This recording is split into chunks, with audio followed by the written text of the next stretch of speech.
नमस्कार, आप देख रहे न्यूज इंडिया। मैं हूं आपके साथ पूजा मोहन पांडे। कंधार प्लेन हाईजैक पर बनी वेब सीरीज IC 814 पर विवादों के बादल छाए हुए हैं। भारत में इसका जोरदार विरोध हो रहा है। फिल्म में आतंकियों के हिंदू नाम रखे गए, जिस पर बीजेपी नेताओं से लेकर हिंदू संगठन तक सभी इसका विरोध कर रहे हैं। हालांकि केंद्रीय मंत्री अश्विनी वैष्णव से मुलाकात के बाद नेटफ्लिक्स ने कुछ बदलाव किए हैं। ये बदलाव क्या हैं और उसको लेकर सरकार का आगे क्या रुख रहने वाला है, हमारे इस खास रिपोर्ट से समझिए।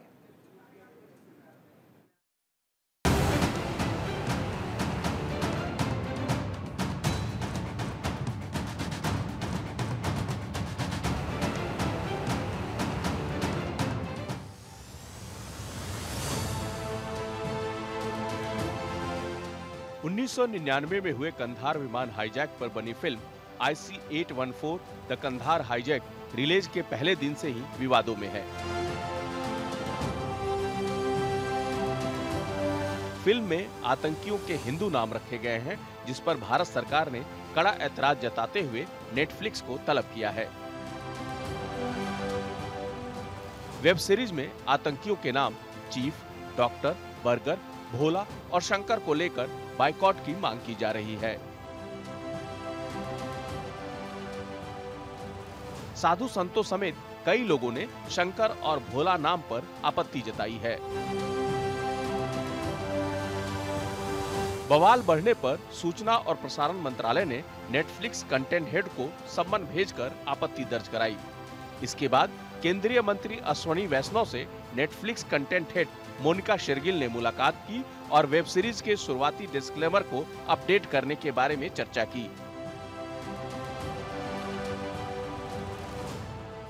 इसके साथ ही वेब सीरीज में आतंकियों के रियल नेम भी दिखाए जाएंगे। आपको बता दें कि फिल्म में 2 आतंकियों के नाम भोला और शंकर दिखाए गए हैं, जिस पर विवाद बढ़ा हुआ है। दरअसल कंधार विमान हाईजैक के दौरान सभी आतंकियों ने कोड नेम का इस्तेमाल किया था। उन्होंने अपने असली नामों को छिपाया था।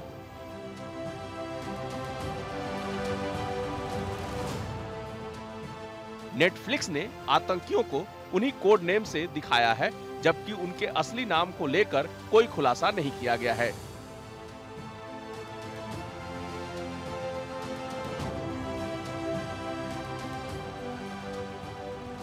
इसी वजह से OTT प्लेटफॉर्म नेटफ्लिक्स पर हिंदुओं को बदनाम करने का आरोप लगा।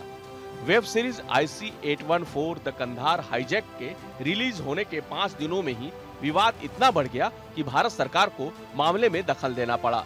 लेकिन लाख कोशिशों के बावजूद विवाद कोर्ट के दरवाजे तक पहुंच गया। एक जनहित याचिका में कहा गया है कि इस वेब सीरीज में तथ्यों के साथ छेड़छाड़ की गई है और विमान अपहरण करने वाले इस्लामी आतंकियों के नाम बदले गए हैं। साथ ही वेब सीरीज पर हिंदुओं की भावनाओं को आहत करने का भी आरोप लगाया गया है।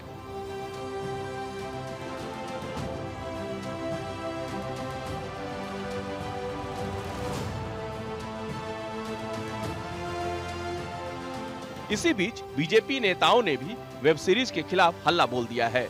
उन्होंने फिल्म निर्माता अनुभव सिन्हा पर जानबूझकर हिंदुओं की भावनाओं को ठेस पहुंचाने का आरोप लगाया है। बीजेपी नेता अमित मालवीय ने कहा कि IC 814 को हाईजैक करने वाले खूंखार आतंकवादी थे, जिन्होंने अपनी मुस्लिम पहचान को छिपाने के लिए उपनामों का इस्तेमाल किया था। फिल्म निर्माता अभिनव सिन्हा ने गैर मुस्लिम नामों को आगे बढ़ाते हुए अपने आपराधिक इरादों को वैध कर दिया। दशकों बाद लोग सोचेंगे कि हिंदुओं ने IC 814 को हाईजैक किया। उधर वेब सीरीज के डायरेक्टर मुकेश छाबड़ा ने दावा किया कि इस घटना में शामिल आतंकियों ने कोडनेम का इस्तेमाल किया था, यानी नकली नामों का इस्तेमाल कर असली नाम छिपाया था। इस सीरीज को तैयार करने में काफी रिसर्च की गई।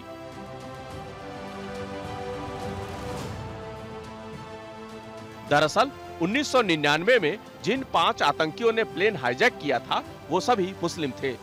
उनका असली नाम इब्राहिम अख्तर, शाहिद अख्तर, सनी अहमद, जहूर मिस्त्री और शाकिर था। लेकिन वेब सीरीज में इन आतंकियों के बदले हुए नाम भोला और शंकर रखे गए हैं। इसी पर विवाद छिड़ा हुआ है। सोशल मीडिया पर भी फिल्म के बाइकआउट की मांग हो रही है।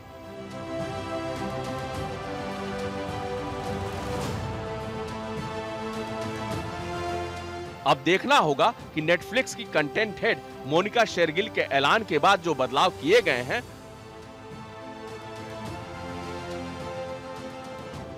वो कितने कारगर साबित हो पाते हैं और विवाद को रोकने में कितने कामयाब होते हैं।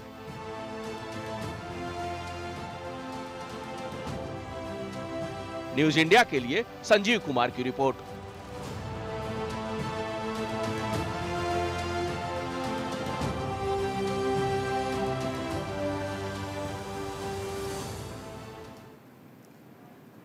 IC-814 the Kandahar hijack web series एक सच्ची आतंकी घटना पर आधारित है। दरअसल 1999 में एयर इंडिया का प्लेन IC-814 को 5 आतंकियों ने हाईजैक कर लिया था। नेपाल से दिल्ली के लिए उड़ान भरने वाला एयर इंडिया का प्लेन कराची होते हुए अफगानिस्तान के कांधार पहुंच गया। इसके बाद आतंकियों ने तालिबान की धरती से भारत के साथ डील किया। क्या थी ये डील, खास रिपोर्ट में देखिए।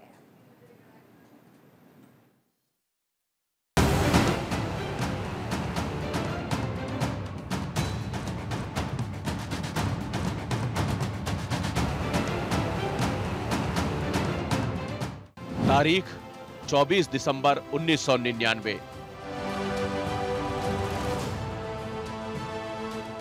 जगह त्रिभुवन इंटरनेशनल एयरपोर्ट, काठमांडू, नेपाल।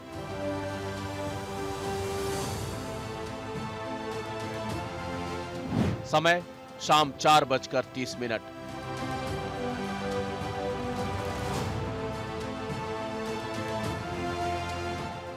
यात्रा काठमांडू से दिल्ली।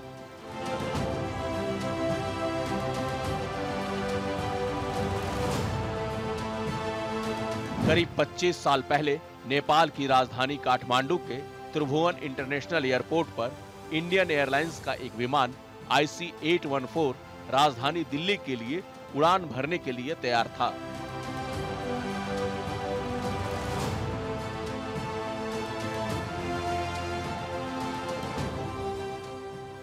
इस विमान ने 178 यात्रियों के साथ तय समय पर रनवे से उड़ान भरी।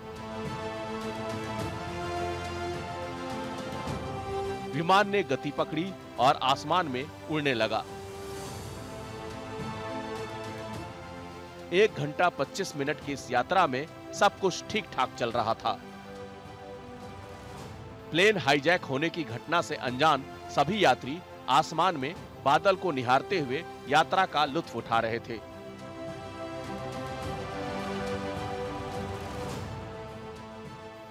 प्लेन में सवार सभी यात्रियों को पता था वो 1.25 घंटे की यात्रा के बाद दिल्ली पहुंच जाएंगे। उड़ान भरने के करीब आधे घंटे बाद विमान भारतीय वायु क्षेत्र में दाखिल हुआ। यहां तक सब कुछ ठीक ठाक रहा।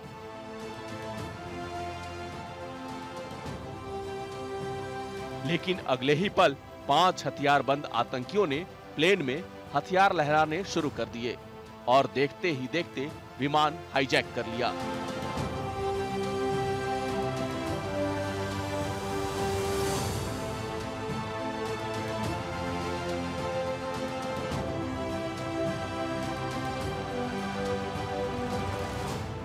बादलों के बीच IC-814 विमान के अंदर अचानक सब कुछ बदल गया। विमान में गानों की जगह चीखने की आवाजें गूंजने लगी, जिसे आतंकियों ने बंदूक की नोक पर खामोश करा दिया और कैप्टन देवी शरण पर विमान को पाकिस्तान ले जाने का दबाव बनाने लगे। इस तरह 1 घंटे बाद दिल्ली में लैंड करने वाला विमान पाकिस्तान पहुंच गया। आतंकियों के आगे मजबूर होकर कैप्टन देवी शरण ने लाहौर एयर स्टेशन से बात की और लैंड करने की परमिशन मांगी, लेकिन पाकिस्तान ने प्लेन को लैंड करने की परमिशन नहीं दी।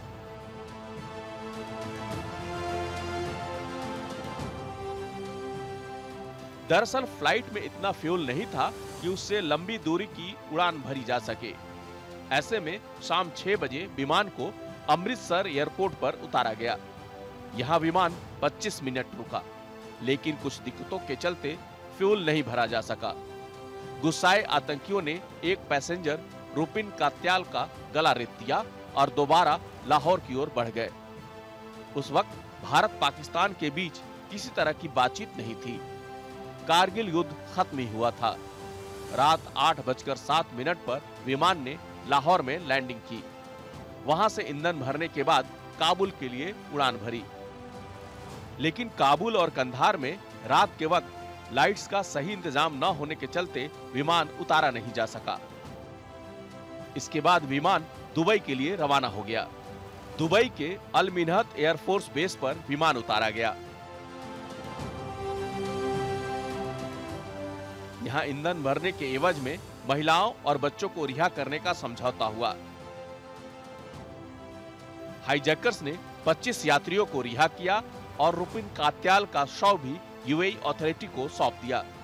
इसके बाद 25 दिसंबर 1999 की सुबह विमान ने दुबई से अफगानिस्तान के लिए उड़ान भरी और कंधार में विमान उतारा गया। उस वक्त अफगानिस्तान में तालिबान का राज था।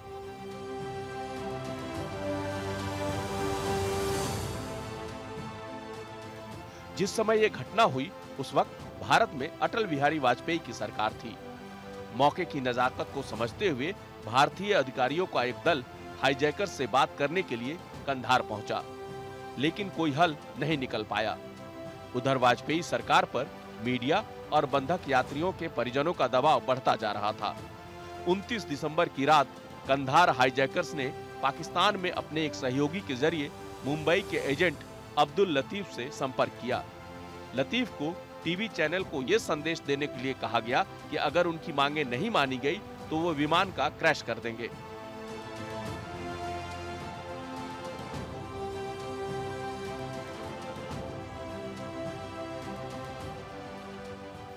करीब 7 दिनों तक आतंकियों के साथ भारत सरकार की बातचीत चलती रही। समय के साथ साथ आतंकियों की डिमांड भी बदलती जा रही थी। उधर प्लेन में बैठे यात्रियों को एहसास हो गया था कि उनके साथ किसी भी पल कुछ भी हो सकता है। वह अच्छी तरह समझ गए थे कि वतन वापसी में अभी वक्त है, लेकिन कितना, इस सवाल का जवाब किसी के पास नहीं था। न्यूज़ इंडिया के लिए संजीव कुमार की रिपोर्ट।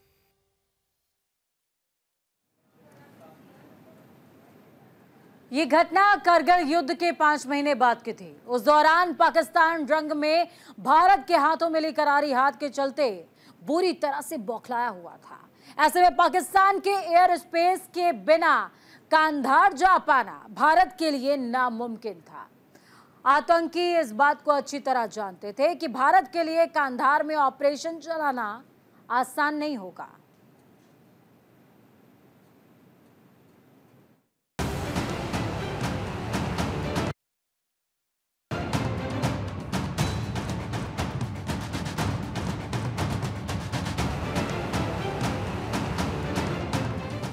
नेटफ्लिक्स की वेब सीरीज IC 814 के कई ऐसे सवालों के जवाब मिले हैं जो 25 साल बाद भी जस की तस बने हुए थे।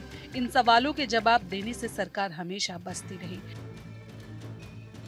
IC 814 के रियल कैप्टन देवी शरण और श्रेजोय चौधरी की किताब फ्लाइट इनटू फेयर और संजय शर्मा की किताब IAS टेरर ट्रेलर को आधार बनाकर फिल्म निर्माताओं ने उन सभी सवालों के जवाब दिए। कई लोगों के सवाल थे कि उस समय भारत ने कंधार में हाईजैक किए गए लोगों को बचाने के लिए कोई ऑपरेशन क्यों नहीं चलाया। इसकी सबसे बड़ी वजह भौगोलिक स्थिति थी। दरअसल कंधार प्लेन हाईजैक होने से 5 महीने पहले ही पाकिस्तान को भारत के हाथों जंग में करारी हार मिली थी। इसीलिए भारतीय सेना पाकिस्तान के रास्ते कंधार नहीं पहुंच सकती थी। ऐसे में दूसरा रास्ता प्रशांत महासागर होते हुए ताजिकिस्तान और ईरान होते हुए कंधार पहुंचा जा सकता था, लेकिन उधर ईरान सरकार अपने एयर स्पेस का इस्तेमाल करने की परमिशन नहीं देती। सबसे अहम बात यह थी कि अफगानिस्तान में तालिबानी शासन के टैंकों और लड़ाकू विमानों को घेर रखा था। ऐसे उसने इजराइल के कहने पर किया था। ऐसे में अगर भारत कुछ भी ऑपरेशन के लिए कदम उठाता तो बंधकों की जान भी जा सकती थी, इसलिए इजराइल जैसा ऑपरेशन नहीं किया गया। भारत सरकार और हाईजैकर्स के बीच करीब 7 दिन तक बातचीत चलती रही और विमान अफगानिस्तान के कंधार हवाई अड्डे पर खड़ा रहा। आतंकियों ने एक एक करके भारत सरकार के सामने अपनी मांगे रखनी शुरू कर दी। सबसे पहले आतंकियों ने कश्मीर से भारतीय सेना को भी वापस बुलाने को कहा। उसके बाद उन्होंने भारतीय जेलों में बंद कुछ आतंकवादियों की लिस्ट सौंपी और उन्हें रिहा करने की मांग की। आतंकियों ने $200 मिलियन की फिरौती भी मांगी थी। आखिर में भारत सरकार को आतंकियों के मांग के आगे झुकना पड़ा और अपने नागरिकों की जान बचाने के लिए भारतीय जेल में बंद 3 आतंकियों मुश्ताक अहमद, जरगर, अहमद उमर सईद शेख और मौलाना मसूद अजहर को रिहा करना पड़ा। न्यूज़ इंडिया के लिए संजीव कुमार की रिपोर्ट।